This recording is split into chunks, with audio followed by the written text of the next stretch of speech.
I wanted to point out an article, however, from Reason Magazine. This is written by Jim Epstein. It's called The Government's Appalling Campaign Against Small Bus Companies. Now, we've been talking earlier in the program about what's going on with Hobby Lobby and another small business, Conestoga. They were making some kind of wood stuff, or there was a Mennonite company. These two companies did not want to be forced to pay for abortion coverage for their employees. And they're fighting it all the way to the Supreme Court and being ridiculed every step of the way as, oh, you're corporations now, so you don't have any say-so over what goes on. Well, take a look at what they do to small companies. Now, this is a story of a small family business. It didn't get as big as Hobby Lobby. This is Jeff and Judy Rogers, a black couple in high school. They started a charter bus company called Southeastern Tours 20 years ago in Greenville, North Carolina. In '94, they partnered with her mother, took out a loan, built a garage, launched their business, and so far so good. They're doing well. They've got employees, but then the government gets involved. He says, this company was my livelihood. It's how I pay for my food and everything, but it's being shut down. Why? Because of the Federal Motor Carrier Safety Administration, the FMCSA, a federal agency that, quite frankly, I'd not heard of before, but it exhibits all of the characteristics that you typically see with these government agencies, flexing their muscle, growing their bureaucracy, and doing it as a perfect example of a government parasite. What they did was, they never had any serious accidents at this bus company, but they did a 3-day audit, this FMCSA inspectors. They found that drivers had filled out their logs incorrectly, that Rogers had failed to provide employees with educational materials, that they allowed a former driver to get back behind the wheel before waiting for the results of his alcohol and drug test, which came back negative. Because of that paperwork, it's kind of like what we saw the other day with the school that went into shutdown and the mom was arrested because her autistic child was having some kind of a seizure. They called her. They knew her at the school. They buzzed her in, but because she didn't sign the paperwork, they put the whole school in lockdown and they arrested her. They called the police, took her away in handcuffs. These guys didn't fill out their logs, so what are they doing? They're shutting down this family business that's been there for about 20 years. It says when their troubles began in early August, they tried to do whatever they could to get back in the government's good graces, but unfortunately they couldn't. The government was determined to turn them into a failed business. Now, after 6 months, they're just shutting it down. They're being forced to dissolve their company. Where was their jury trial? Where was the legislation that gave this power? What we see over and over again is that these bureaucracies are given power to make their rules, in other words, to write their legislation. Then they have their police force that goes out, their own police force. Then they're their own jury. See, these people who created a company, a small business, shouldn't they at least have a day in court like the Sixth Amendment says? They're taking more than $25 from these people. Where's their day in court? Where do they have a jury of their peers saying that just because they didn't have the drivers sign the log in the proper way, that they should have their entire business shut down? They've never done anything to harm anybody. They've been operating without any accidents for decades, but that's the way it happens. They didn't build that. The government built that, right? He doesn't have a business. It's all about the federal government, nobody else. He's described himself as a political atheist and a citizen of the world. And so as a citizen of the world, Gerald, what do you make of what's going on to the poor people of the Ukraine? Well, as you mentioned, it's on the cover of the TrendsJournal, and that was the winter edition, and that went to subscribers in the first week of February. Wow. And we actually wrote the story in the middle of January. It takes time to get published, and that's what we said, it'd be a civil war there, and Ukraine was the major issue. Well, as you mentioned, the austerity measures, number one. And as you people have done so many times and being on top of the news and ahead of the trends, you had those audio tapes and videotapes of our Assistant Secretary of State, Victoria Nuland, and the ones where they're talking about the overthrow of the democratically elected government of Ukraine, whether or not you like them or not, whether or not they were corrupt or not, because they've been corrupt since the breakup of the former Soviet Union and probably before that. And then there's the other videotape of her on December 13th, 2013. This isn't ancient history. And she's at the National Press Club. And there she is standing there with a sign over her left shoulder that says Chevron.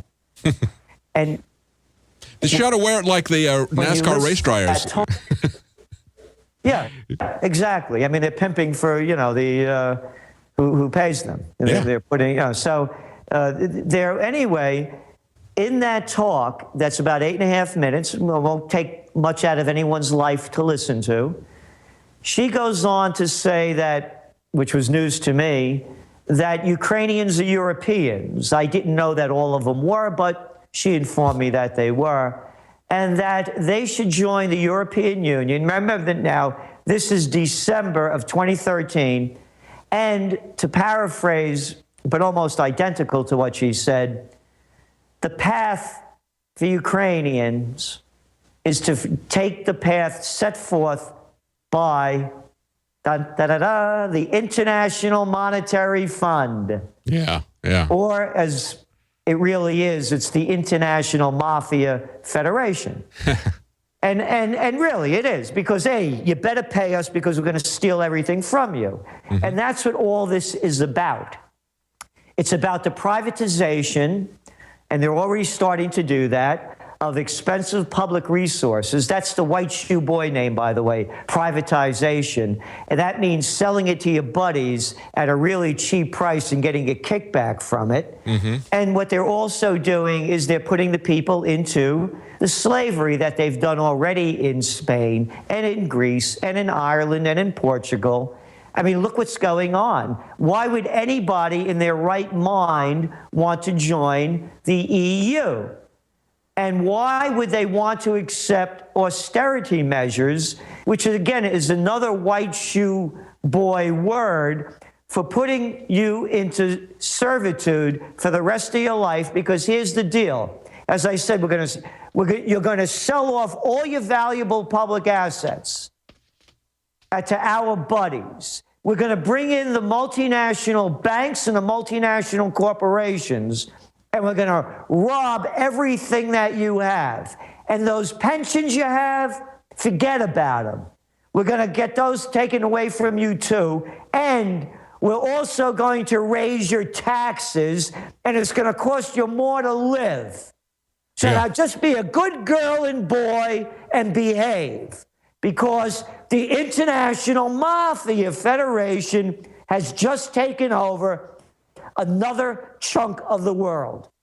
You know, Reuters reported that as the IMF throwing the Ukraine a lifeline. It's actually a hangman's noose, isn't it? They're going to take the gas company, the big gas company that's there, as you mentioned, privatize that. They're also going to go up 50% on the energy prices of the people in the Ukraine. That's what they call an austerity program. How about? Yeah, and again, the whole thing is a sham. I mean, look at it's an overthrow of a democratically elected government. They got this little clown in there, Yats, their rabbit, that's they call him because he looks like one of these cartoon characters. And who's fronting? She's out there again, that Tymoshenko. Now she's talking about running for prime minister. Yeah. And some of her lovely quotes, by the way. The Princess Leia look-alike, the one with the braided hair, right? Yeah. Time to grab guns and kill those damn Russians. Mm-hmm. Talking about nuking them. And another one, she said, Putin represents unfiltered fascism, which was even more dangerous than Hitler's National Socialism, because he camouflaged it with phrases about friendship between people. And she said, Tymoshenko said that Putin wants to redraw the map of the world through wars, mass murder, and blood. Wow. Could you imagine? And this is all of the American, the senators, and they all go there and they take photographs with her, and she's in Germany with Merkel, and they're all bowing down to her. This, by the way, I've come up with a campaign slogan for 2016, and she fits part of it. You could do this in a country of your choice. Charles Manson for president. Enough of these psychopaths that are really psychopaths, and it's really in the closet, and they try to behave like normal human beings when they're really psychopaths. So I said, let's just put it out there so that we're not, don't have any illusions of who's running the show.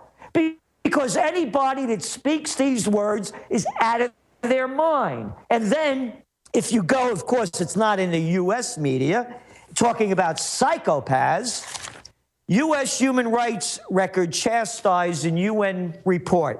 UN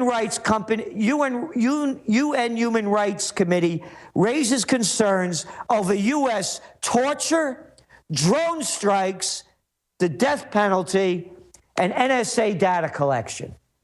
So why pretend that Obama and Bush and Clinton and, Condoleezza Rice is out there shooting her mouth off again, Rumsfeld, why pretend that these are normal human beings when they're mentally deranged and they're psychopaths because they're in favor of killing other people under a camouflage of being normal? So I say Charles Manson for 2016.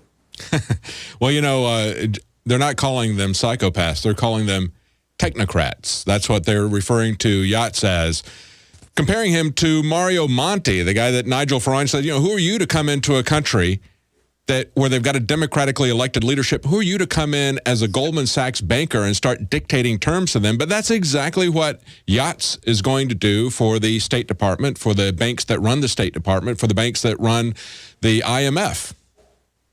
Exactly. They're doing it. And they're doing it everywhere. And you mean three-card Monty, of course. That's right. And again, the Italians had... That's a better name than Super Mario. They called him Super Mario. I like the three-card Monty. That's much better. They had... the Italians had 3 new prime ministers. None of them have been elected. Yeah. Monty, Letta, and now you got Renzi over there, Fonzie, that the new joker over there. And talking about psychopaths... I love this one. Everybody loves Jimmy Carter, that nice peanut farmer, the deacon, the man of God. Listen to this. This was from Al Jazeera 3 days ago. He's talking about whether or not we should supply arms to Ukrainians. He goes, I think Russia needs to be stopped at this point. I don't think we need to equivocate about the prohibition against Putin's moving military forces into other parts of eastern Ukraine. I had the same challenges to face when I was president. Now, I am going to read you the words of a sociopath and a psychopath. During Christmas week of 1979, the Soviets moved massive numbers of troops into Afghanistan, and they occupied Afghanistan, and I had to stop them from going further. So I did everything I could. I withdrew my ambassador from Moscow, not ours, my. Yeah. I declared a grain embargo against them. I agreed with Congress and the American Olympic Committee not going to the 1980 Summer Olympics. He keeps using the word freedom fighters. Mm-hmm. These were the Mujahideen.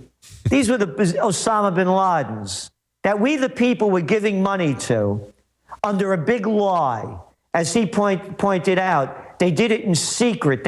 We bought Russian weapons to give to them so we couldn't be accused of interfering in Afghanistan. This guy should be brought up on war crime charges, along with all of the rest of them. Yeah, it's a bipartisan thing, isn't it? It's not just Jimmy Carter, it's also Ronald Reagan helping the Mujahideen, which then we now know as Al-Qaeda, giving them their start. Exactly. And they brag about it. Yeah. And every word, I kept reading all those I's, I. And that's the way they all act. Whether they're the president or whether they're Kerry talking to you like this, that all we are a bunch of serfs and slaves, and they are in charge of the whole show. I was listening to what they did to that poor family